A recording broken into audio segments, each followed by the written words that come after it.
Yeah. 안녕하십니까 할러님들, 강원국입니다. 저는 코인 투자할 때 비트코인이 120일 이동평균선을 참고를 하죠. 근데 그거 말고도 투자할 때 참고하면 좋은 지표들이 여러 개가 있으니까 같이 공유해 드리려고 합니다. 제가 참고로 콘트잖아요. 그거 까먹으신 분들이 많으실 텐데, 네, 저 콘트입니다. 그래서 지표 같은 거, 숫자 같은 거를 굉장히 많이 보는 사람이에요. 이제 그거를 까먹으셨을까봐 제가 이번에 공부를 좀 했습니다. 제가 6월 중순에 팔고 한 달 동안 할 게 없어가지고 이제 코인 투자는 안 하고 공부를 좀 했었죠. 원래 이렇게 해야 되는 겁니다. 상승장에 투자해서 돈 벌고 하락장에는 공부하기. 자, 저는 120일 이평을 좋아하지만 주식에도 가치지표, 성장지표 이런 거 있잖아요. 그래서 코인도 다른 지표를 보면 나쁘지 않습니다. 주식도 그렇지만 그냥 한 개 지표가 아니라 여러 지표가 같은 방향을 보여주면은 그거는 굉장히 좋은 시그널이겠죠. 그래서 저는 120일 이평으로 주로 거래를 하지만 베팅 사이즈 조절을 위해서 이제 이런저런 지표들을 참고를 하고 있거든요. 저는 참고로 박종환 작가님의 슈퍼코인 투자 지도를 매우 추천합니다. 여기 그 대다수 지표들이 다 일목요연하게 설명이 되어 있고요. 아주 훌륭한 책입니다.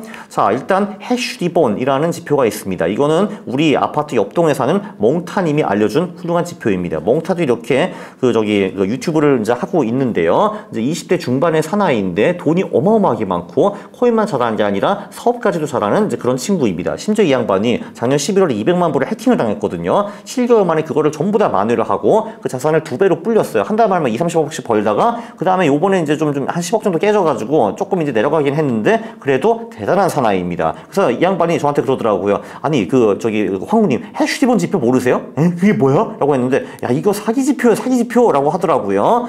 네, 그래서 이게 이제 뭐냐면요. 그 해쉬레이트의 30일 이평과 60일 이평을 비교해가지고 30일이 60일을 상향 돌파하는 골든 크로스가 이루어지고 그게 강력한 매수 시그널이다. 뭐 이런 겁니다. 근데 딱 그 골든 그 크로스가 나올 때 그때가 뭐 대박 그 매수 포인트기보다는 장기적으로 그때쯤 들어가 있으면은 비트코인이 추가 하락해도 기껏해야 10% 15% 하락하고 그리고 보통 그때부터 많이 오른다. 뭐 이런 지표요. 한번 같이 이 지표를 보시죠. 몽타님 채널도 구독하시면 좋을 것 같습니다. 훌륭한 채널이에요. 그 해쉬리본은 트레이딩 뷰에서만 볼 수가 있어요. 자, 그리고 이 해쉬리본 이런 걸 어떻게 찾느냐 그거는 우리 멤버십에 오셔야 됩니다. 네, 물론 여러분이 노력해가지고 이 지표가 어디부터 있는 걸 찾을 수 있는데 어렵죠? 멤버십으로 오세요. 자, 어쨌든 이거 보면은 이게 비트코인의 해쉬리본이거든요. 이 보면은 요 초록색과 저기 이 검은색이 그 해쉬레이트의 30일 또는 60일 이동평균입니다. 채굴자들이 기본적으로 많아지면은 해쉬레이트가 높아지고 비트코인 채굴이 더 어려워지는 경향이 있어요. 그래서 전반적으로 장기적으로 이 해쉬레이트는 계속 증가한다라는 걸 여러분들이 확인할 수가 있습니다. 그쵸? 이렇게 이제 볼 수가 있는데, 네, 그래서 이렇게 이제 보시면은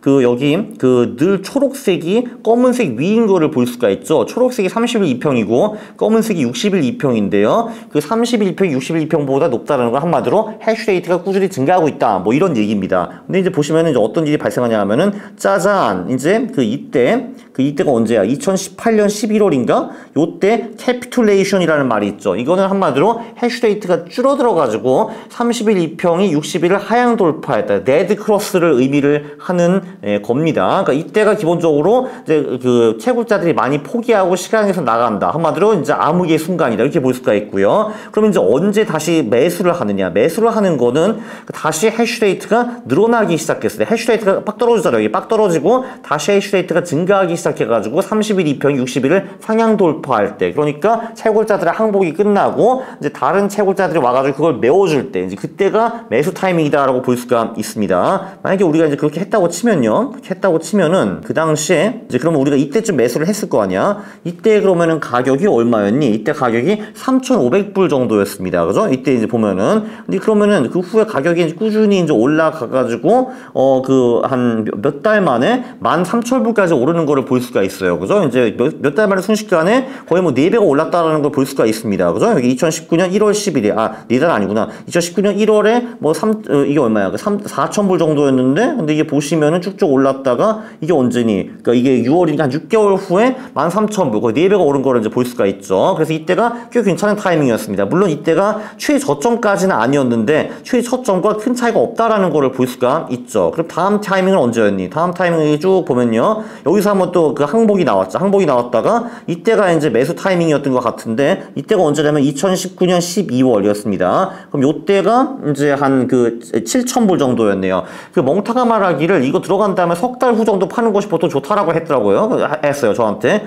근데 안타깝게도 요때는 이제 안 맞았습니다. 왜냐면 갑자기 코로나가 왔거든요. 근데 사실 그전에는 분위기가 좋았어요. 여태까지만 해도 7,000불이 10,000불까지는 갔는데 뭐 코로나까지는 뭐 해시리본이 막을 수가 없죠. 그럼 그렇다고 치고 코로나 때도 많은 채굴자들이 포기를 했습니다. 그 다음에 이때 매수를 했다고 치면은 이때가 언제니? 2020년 4월이지. 이때가 7,000불이니까 이때로 나쁜 타이밍이 아니었습니다. 이게 하니까 곧바로 여기 올라가네. 10,000불까지. 그죠? 그 다음에 또 한 번 포기 타이밍이 나오고 이때 또 한 번 매수 타이밍이 있었는데 이때가 2020년 6월. 이때는 가격이 이것도 9,000불이었네. 그죠? 이때도 완전히 기가 막힌 그 저점까지는 아니었으나 보면은 이때 들어갔으면은 가격이 또 오르잖아요. 이렇게 여기 12,000불까지 갔다가 그리고 이제 여기 마지막에 또 한번 캐피털 이슈 있네요. 이게 이제 2020년 12월 이때도 이제 18,000, 9,000불 정도였는데 이때 들어가면 미친 듯이 오르잖아. 가격이 미친 듯이 이렇게 갔습니다. 미친 듯이 갔고 결국은 쫙쫙 올라가지고 결국은 여기 뭐 한 6만 불까지 올라가는 거를 볼 수가 있죠. 그 다음에 다음 캐피털레이션이 이때였고 우리가 이때 들어갔으면은 이때는 살짝 좀 안 좋았네요. 이때는 좀 안 좋았네. 이때는 들어갔다가 요때 다시 팔았다고 치고 그 다음에 들어가는 타이밍이 이때였습니다. 이때는 얼마니? 이때는 이제 한 43,000불이 들어가가지고 요때는 괜찮았네요. 이 쫙쫙 올라가니까 그죠? 여기 한 67,000불까지 갔으니까 그 다음 타이밍은 한동안 안 나오다가 언제 나왔니? 이때쯤 나왔네요. 이때가 언제니? 이때가 22년 8월인데 이때는 가격이 대강 2만 불 정도였습니다. 물론 이후에 가격이 한 15,000불까지 떨어지긴 했는데 2만 불에 샀으면 이것도 상당히 좋은 타이밍이었죠. 물론 이제 조금 더 떨어지긴 했는데 그리고 여기 딱 와가지고 이때가 좋은 타이밍이었네. 이때가 좋은 타이밍이었네. 이때가 이제 2만 불이었고 이때부터 이제 올라가기 시작했습니다. 이게 살짝 안 보이긴 하는데 어쨌든 3만 불까지도 갔거든요. 이제 그 다음에 또 타이밍이 이제 최근에 한 번 또 있었죠. 최근에 한 번 이때 나왔네. 이때 아니다. 그 다음에 이제 그 다음 타이밍이 요때 있었구나. 이때 그지? 요때도 가격이 대충 한 3만 불. 이때 들어가서 조금 빠르긴 했는데 나쁘지는 않았습니다. 그 후에도 이렇게 쫙 올라갔잖아요. 이렇게 4만 불, 5만 불, 6만 불, 7만 불 치면서 이렇게 올라갔습니다. 네, 그리고 이게 마지막 항복이 나온 게 올해 5월이거든요. 올해 5월에 이제 채굴자들이 항복하기 시작했고 아직은 항복 단계이다라는 거를 볼 수 있습니다. 아직은 바이 시그널이 안 떴다라는 거 보고 있는데 제가 이 해시리본을 매일매일 확인을 하고 있습니다. 자, 그리고 그 다음 지표는요. 조금 더 부연 설명하면 해시레이트가 떨어지고 오르는 거. 해시레이트가 하락한다는 거는 가격 하락이 기대가 되기 때문에 또는 반감기 때문에 채굴자들이 채굴을 포기한다. 채굴을 이제 포기하기 전에 얘네들은 있는 물량을 싹 다 팔기 때문에 그 가격에 하향 압박을 줍니다. 해시레이트가 상승한다는 거는 아무래도 가격 상승 기대 때문에 다시 채굴을 시작했다라는 거기 때문에 그럼 이 채굴자들이 채굴한 코인을 금방 팔지 않겠죠. 좀 더 보유하고 있겠죠. 그러니까 가격이 오를 기대를 하고 있기 때문에 네, 그래서 한번 약한 애들이 이때 해시레이트 하락할 때 걸러지고 남은 채굴자들 상승 기대감 때문에 쉽게 매도를 안 한다. 이렇게 이제 볼 수가 있습니다. 현재는 항복 구간이고요. 아직은 매수 타이밍이 해시레이트 여기 해시리본을 보면 아직은 아닙니다. 그러나 이 해시리본이 뜨면은 그러니까 바이 시그널 뜨면 아주 훌륭한 지표다라는 거를 볼 수 있었습니다.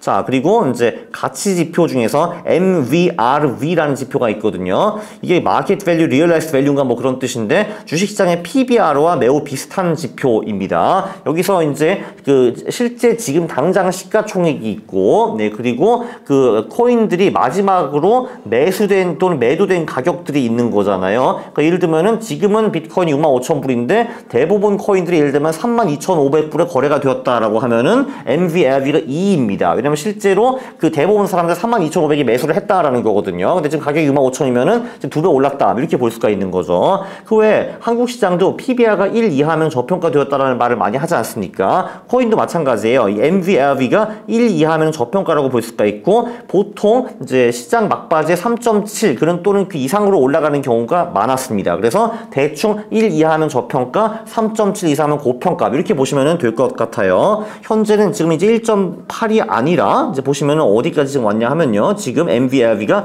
2.1 정도로 온 것 같아요. 그러니까 한 대충 중간 정도에서 조금 더 높다. 한마디로 지금은 비트코인이 뭐 저평가도 아니고 고평가도 아니고 대충 어디 중간 정도 있다. 이렇게 이제 보시면 될 것 같습니다. 그리고 사실 지금은 딱히 쓸모 있는 지표는 아닌데요. 나중에 비트코인이 과열이 많이 돼가지고 3.7 이상으로 올라갔다. 그러면 그때부터는 분할 매도를 좀 고려해 볼 필요가 있다라는 않을까라는 게 제 생각이고요. 나중에 2026년에 대폭락상이 한번 올 거 아닙니까? 그러면 MVRV가 1 이하로 떨어지면은 그때부터는 천천히 분할 매수를 기도하는 것도 방법이 될 수 있을 것 같습니다. 자, 또 하나의 지표, Fear and Greed. 이것도 아마 주식하시는 분들은 거의 다 알 것 같아요. 심리 지표죠. 이게 0부터 100으로 되어 있어가지고 0이면은 Extreme Fear, 두려워, 무서워 하는 게 이제 0이고요. 그리고 100은 사람들이 이제 Greed, 그러니까 욕심이 굉장히 많아요. 돈 할 때 이때가 100입니다. 그렇죠? 예, 그리고 이제 이렇게 또 역발상적으로 생각하는 사람도 있잖아요. 그러면은 나는 대중과 반대로 갈 거야. 난 그러면은 심리 지표가 10, 20, 사람들이 저번에 덜덜 떨 때 그때 매수를 할 거야. 하시면은 안 됩니다. 여러분, 안 됩니다. 자, 왜 그러냐 하면요. 이 심리 지표가 예를 들면 2022년 한마디로 1년 하락장 있잖아요. 그때는 늘 낮았거든요. 이 심리 지표가. 그럼 계속 이 Fear and Greed 지표가 10, 15, 20 막 이랬거든요. 근데 그러면 나 그러면 물타기 해야지 더 들어갈 거야. 도망가 가격이 돌아올 거거든. 하거든. 근데 그러다가 1년, 2년 동안에 개박살 나는 겁니다. 그러면은 안 되는 겁니다. 1년 넘으면 대하락장에서는 이 지표가 계속 30 이하거든. 이때는 그 코인을 보이다가 정말 작살나는 겁니다. 큰일 나는 겁니다. 오히려 이 Fear and Greed 지표가 너무 낮으면 안 된다라고 저는 생각을 합니다. 최소한 50 이상일 때 들어가는 것을 저는 추천해 드립니다. 지금은 어느 정도가 한번 볼게요. 지금은 한 69 정도 와 있다라고 하네요. 69 정도. 지금 이제 그리드로 넘어갔네. 그러니까 지난주까지만 해도 28이었거든요. 이게 근데 지난주 완전히 Fear였는데 갑자기 짜잔 이제 그리드로 이제 돌아왔습니다. 네, 트럼프님이 이제 볼렛을 피한 다음부터 갑자기 코인이 떡상하고 있죠. 네, 그래서 지금은 이제 이 지표는 오케이, 나쁘지 않다라고 이제 볼 수가 있습니다. 자, 그리고 현물 ETF, 이것도 진짜 중요한 지표예요. 이제 1월 10일에 비트코인 현물 ETF가 생겼습니다. 네, 근데 이게 진짜 굉장히 좋은 마켓 타이밍 지표라고 볼 수가 있어요. 이것만 외우세요. 하루에 2억 달러 이상 움직였다 하면 그게 매수 또는 매도 시그널이고요. 이게 상당히 좋은 시그널입니다. 하루에 2억 달러 이상 유입이 되었다. 강력한 단기 매수 시그널. 2억 달러 이상 빠졌다. 강력한 단기 매도 시그널입니다.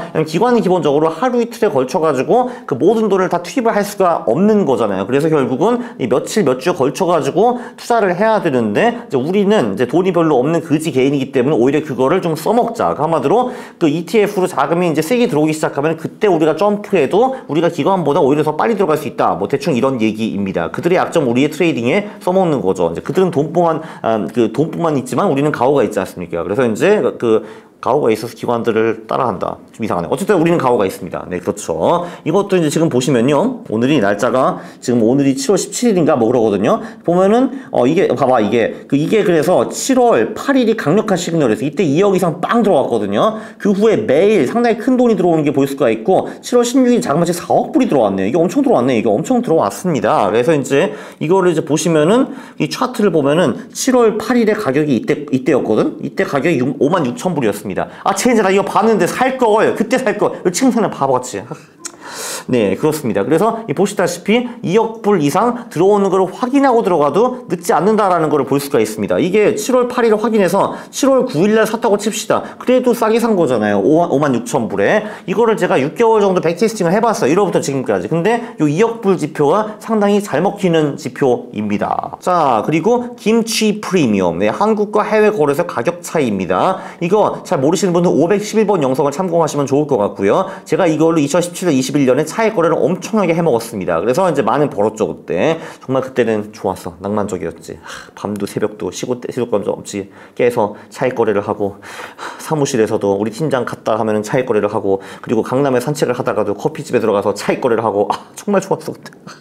그때 내가 젊었지 30대였어. 어쨌든 그건 그랬고요. 네, 그래서 이제 보통 한국 시장이 해외 거래소보다 가격이 좀 더 비싼데 근데 사실 똑같은 비트코인인데 한국은 예를 들면 200원 하고 해외는 100원 하는 거는 말이 안 되는 거잖아요. 그렇죠? 그래서 차이가 보통 그렇게 크지는 않는데 이게 한국 시장이 과열되면은 이 차이가 10% 15%까지 벌어지는 경우가 종종 있는데 이때가 단기 고점일 경우가 굉장히 많고 장기 고점일 경우도 있습니다. 그래서 이제 꿀팁을 알려드리면은 일단 김치 프리미엄이 좀 낮을 때 돈을 바이낸스로 보내가지고 거기서 이제 열심히 거래를 하다가 김치 프리미엄 삐삐삐 한 10% 15% 떴어요. 그러면 그때 코인을 바이낸스에서 팔고 그 돈을 한국으로 가져오잖아요. 업비트로 가져오잖아요. 그리고 앉아서 그 자리에서 10에서 15%를 벌 수가 있습니다. 그럼 이제 가만히 좀 있다가 어느 정도 시장 과열이 좀 멈추면은 다시 그때 그 돈을 바이낸스에 보내가지고 거래하고 다시 되풀이 이런 거 하는 거 굉장히 좋은 방법이거든요.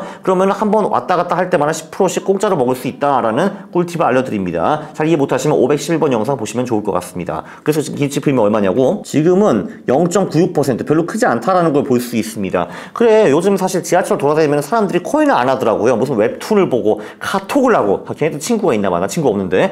그리고 저기 무슨 뉴스 같은 거 뭐 이러더라고. 코인을 안 하고 코인 얘기하는 사람들이 최근 몇 달 동안 지하철에서 본 적이 없어요. 이게 말이 됩니까, 여러분? 그러니까 한국 사람들이 코인에 관심 없다라는 거고, 그게 김치 프리미엄에 드러납니다. 근데 봐봐. 이때 보면 이때가 4월이었는데 이때 15% 이상 찍었고요. 그리고 고점인 3월 이때부터 김치 프리미엄이 10% 이상을 찍었다라는 걸 볼 수가 있습니다. 단기 고점이라고 이제 보시면 될 것 같고요.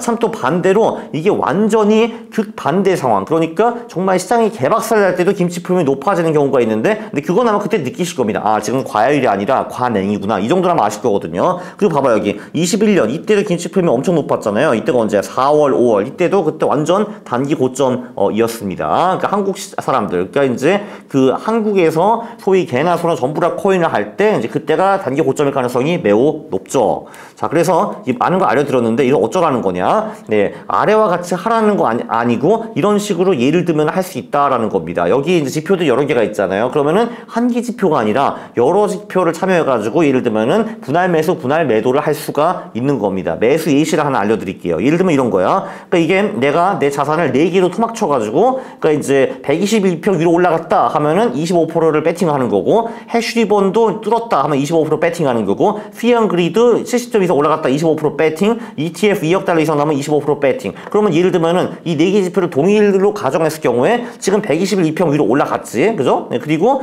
해쉬리본은 안 나왔어. 피언그리드는 70점 살짝 밑이야. 그리고 ETF 2억 나왔죠. 그럼 예를 들면 이 경우에는 우리 자산의 50%를 배팅하는 게 될 수가 있는 거겠죠, 그죠? 현재 상황은 1번과 4번이 매수 시그널 지금 주고 있으니까요, 그죠? 네, 그리고 이제 매도할 때 같은 경우도 이 지표를 가지고 자연스럽게 분할 매도를 할 수가 있습니다. 예를 들면은 122평 찍고 아래 내려갔다 20% 매도, MVRV 3.7 찍으면 20% 매도, 피앤그리드 30점 이하로 떨어지면 20% 매도, ETF 2억 달러 매도 나오면 20% 매도, 김프 15% 찍으면 20% 매도, 이런 식으로 하는 거죠. 그러니까 이 5개 중에서 먼저 하나가 나왔다 하면 20%를 팔고, 그리고 또 하나가 나왔다 20% 팔고, 근데 또 하나가 복구가 됐다면 20% 다시 들어가고, 이런 식으로 거래를 할 수 있다라는 겁니다. 왜냐하면 이게 한 개 지표만 가지고 거래하는 건 좀 리스키하죠. 121선 가지고 매도를 했는데 근데 막 자기는 팍 올라가고 있어. 짜증나잖아요. 그쵸? 근데 그러면은 내 자산을 4개 5개 쪼개가지고 4개 5개 지표를 보고 그 지표 하나하나가 구실 때는 매수 아니면은 매도하는 방법이면은 아마도 이제 타이밍을 훨씬 더 분산을 할 수가 있는 거죠. 이제 이런 식으로 거래를 할 수 있다라는 겁니다. 네, 그 요약 한 개 지표로만 거래하면 크게 맞을 수가 있으나 크게 틀릴 수도 있습니다. 그래서 여러 지표를 섞어가지고 분할 매수 분할 매도 하는 거는 나쁘지 않다라고 보고 있고요. 또는 121선 기준으로 거래를 하되 나머지 지표를 보고 나머지 지표를 다 포지티브 하면 좀 더 세게 들어가고 네거티브 하면 좀 더 적게 들어가고 이렇게 할 수가 있는 거죠. 자, 상승장에는 거래로 돈을 벌고 하락장에는 공부를 해야 되는 겁니다. 공부는요, 네, 우리 멤버십에서 이제 많이 할 수가 있고요. 제가 거기 매주 이제 듀얼 모멘텀에서 요즘 최근에 올라가는 코인 뭐고 이런 것도 알려드리고 이런 지표를 설명해드리고 지표 어디서 찾는지도 설명해드리고 여러분들이 댓글에서 답변해드리고 별의별 거 다 합니다. 네, 멤버십으로 오세요. 구독과 좋아요 부탁드리겠습니다. 싫어를 누르시면 제가 매우 싫어합니다. 감사합니다.